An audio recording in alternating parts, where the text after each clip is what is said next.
people are not given same opportunities. In 1959, all these leaders in 1959 there was abolition of the kingdom in Rwanda.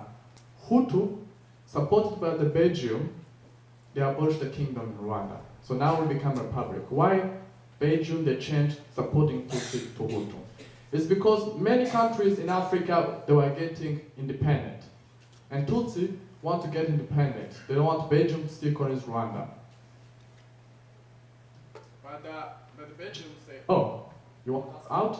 So we changed, we support Hutu, and we abolish the kingdom. We want to become a republic, but we still have power in the country. And that's how we want to become a republic. We had the first government led by George Kayibanda, who's the man on the left. This was the first government was led to him. The first government, when it came to power in my country, instead changing policies of division we had in our society, they actually introduce new policies and promote the ones of division we have. They favorize Hutu who are from South Province of Rwanda.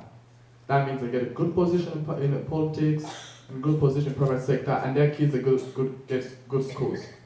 And which has led us in 1973 in the coup, where the second government take power, which was led by Habyarimana, the man there, and actually is the one who was in the plane which they shot down in 1994. The second government, when came on power in Rwanda, instead of changing division policies we have in my community, in our society, they actually promoting. Now, discrimination will teach in schools. Students will grow up back in Rwanda, teach it that you are Tutsi, you are Hutu. Tutsi children are not getting good opportunities to go to good schools. My dad didn't go to high school because he was from a Tutsi family. He applied to one of the schools he wanted to go, and they refused him a place. Tutsi are not getting good positions in the private sector or in the government. And all this small discrimination we start in 1932 when they introduced the identity card, the Belgium, when they introduced the identity card and division of my country. All this small discrimination is one of the things which lead us in 1994, where Hutu, model Hutu, are killing Tutsi, and any Hutu who didn't support the genocide. Back to my story. So at my grandma's house, the guy just told my uncle they start killing Tutsi. And I have no idea what Tutsi means. But I saw my mom's face changing. I knew something's wrong, but I don't know what's wrong. I'm just 4 years old. My family started panicking. Most of the members of my family, they were with us in the house, at my grandma's house. They started panicking. So we came together quickly at the sitting room of my grandma's house, and we started to find ourselves how we're going to hide ourselves. For me, I don't care what they're doing. I have no idea what they're doing. And I had my grandma, she come with this idea, she said, if we go together as a family, and they take us, they will kill all of us, and that will be the end of the family. So the good way to do this is divide ourselves, separate ourselves. So if they take one part, at least another part will survive. So that's how we divide ourselves. So we divide into two groups. So me, they chose me to go with my mother. My sister, she was 3 years old, they chose her to go with my uncle. My mom, sorry, me I was with my mom. My grandma, they chose her to go with my young brother who was 1 year old. My grandpa to go with his second wife. My two uncles together, my aunties and cousin. Until everyone was two. At that time we were between 16 and 20 people in my family. So we divided ourselves two people. So why they chose me to go with my mother? Normally, automatically, the youngest child was supposed to go with his mother. But the reason why they chose me to go with my mother is because my mom, she's physically handicapped that she needs cane to walk. So she can't walk without cane. Which means she needs a child who can be able to walk because she can't carry a child. And I was the oldest in my family at that time. I'm 4 years old. So that's why they chose me to go with my mother. At that time, I didn't know it would be the last time I saw many members of my family. The people I liked so much, the people I wanted. I grew up without a grandma or grandpa in my family.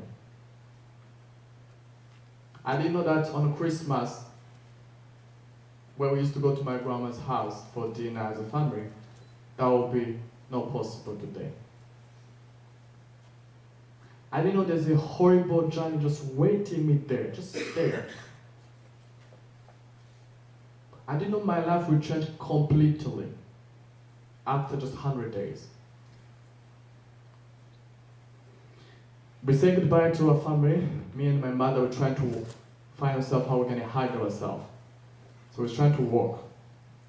We had cars home before my family. But we can't drive. Why? If we drive the street, they will stop us and kill us. So the only choice we have is walking. But also, we can't walk in the street. Because if we walk in the street, they will stop us and kill us again. So we have a choice to walk, but not walk in the street, in the bush. In my life, I have never walked more than 10 minutes before. They used to drive us every day where I wanted to go. But everything changed 1 second.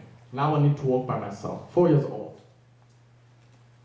Me and my mother, we walked more than 3 weeks. Walking more than 3 weeks. From the south province of Rwanda, where we are, to the Democratic Republic of Congo.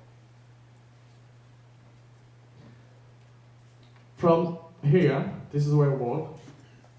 From here to there, in a small city which is called Goma, it's 7 hours driving. 7 hours driving, but we didn't drive.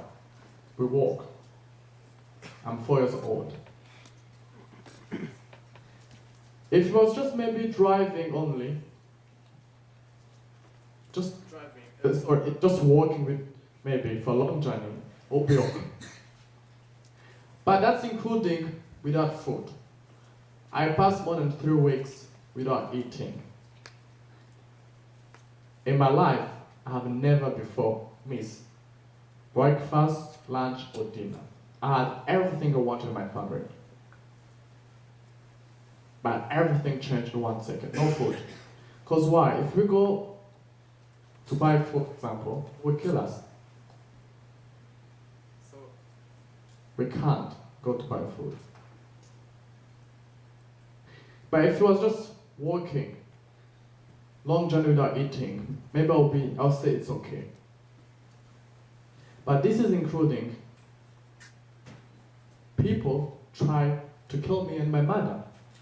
So we try to hide ourselves everywhere. Every place we pass, everywhere we pass, there's someone trying to kill us.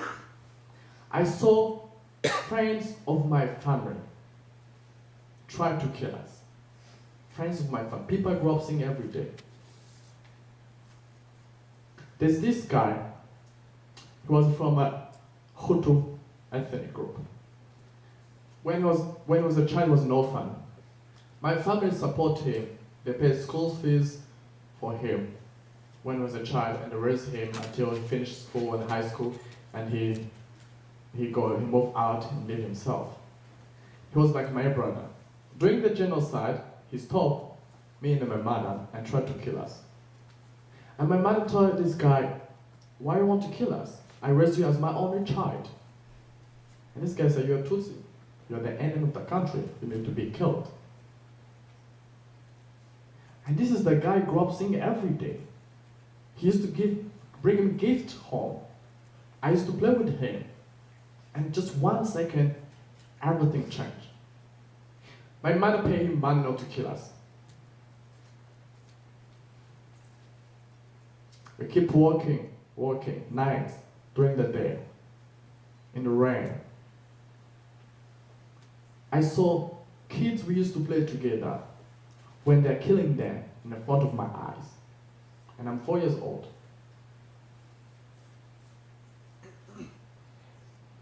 I saw women when they're raped in the front of my eyes.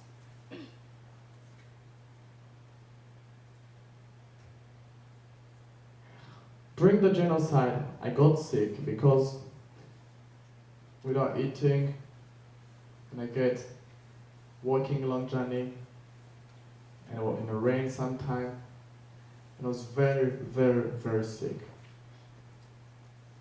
When reaching Congo, we managed to hide ourselves and escape to Congo, the country neighbor. When reaching Congo, I was physically and mentally like dead. Because passing a lot of weeks without eating, when I reached Congo, I was very, very weak. That's when I went to the hospital, the doctor told them that I may die the next day. Because all these blood bodies, women get raped, people tried to kill me, all these things, I was traumatized. I couldn't sleep for days and days and months and months. When I go to sleep, the whole memories, the whole everything will come back.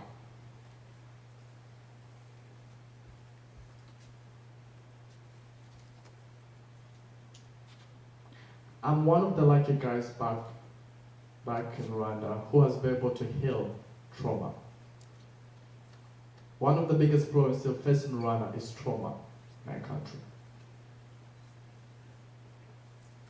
After the genocide, my mom, she came back to find who survived.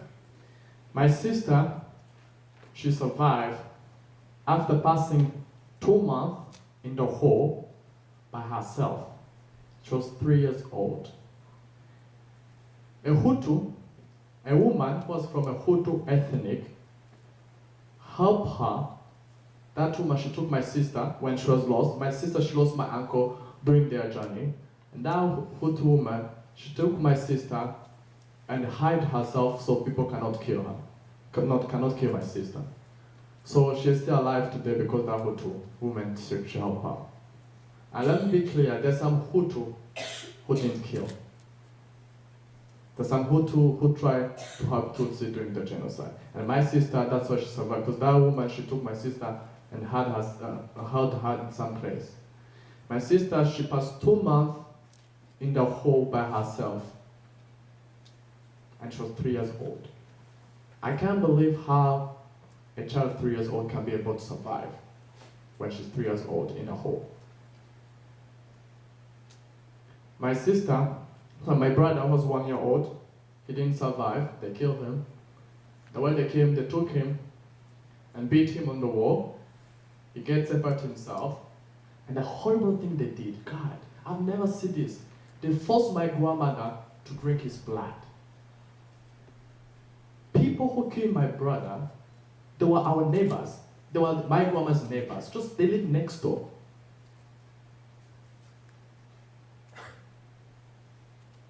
My brother was just 1 year old. He had no idea if he's Tutsi or Hutu, even if he's Rwandan. And they kill him like that. My grandpa, he didn't survive also. They put him alive in the toilet. Toilet in Africa is different here. Toilet in Africa, it's a long hole. They put him in the toilet alive. He died after weeks and weeks.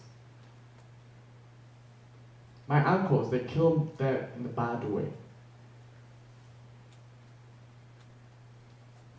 My aunties. This is my family today. This is my dad. My dad, he survived his only way. My dad went to join the RPF, which was the rebel group Stop the Genocide. When the genocide quickly started, he went to join and fight to stop the genocide. This is my young brother, he's born after the genocide. He's born in 1999. So he learned about the genocide in schools. This is my mother. This is my sister today. And this is me.